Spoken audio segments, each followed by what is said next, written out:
My research is into the effect of the First World War on what was then the University College Nottingham, and that includes the role played by academic staff sharing their expertise with the war effort, the role played by the Officers Training Corps, which had been running since 1909, and the impact that the loss of so many students had on the operation of the college. I've been researching certain figures from the Officers Training Corps.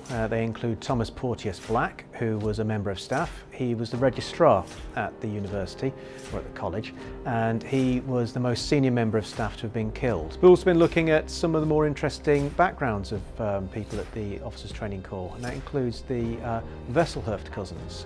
These were two young men of German origin that were living in Nottingham. They were born in England, but their families, including in one case their elder sister, had been born in Germany, and it's likely they'd grown up speaking German at home and having a German cultural background. But when war broke out, they joined the British Army and they went off.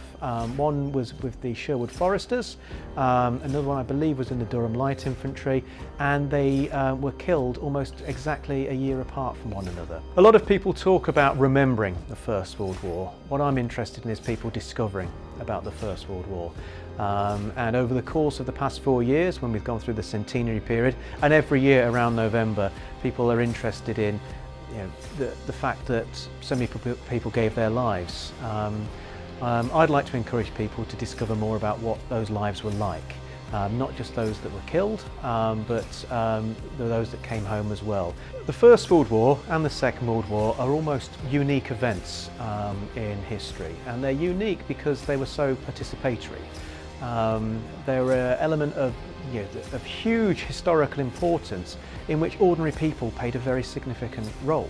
And it's a part of history where it doesn't matter who you are, where you're from, what your background is, you will have some connection to the war, whether it's your family, whether it's the town you live in, whether it's the university you go to, or the football team that you support. There will be an element of history that is relevant to you today, and I'd encourage anybody to follow their own path and discover a little bit about their own history, their own heritage and background through the lens of the First World War.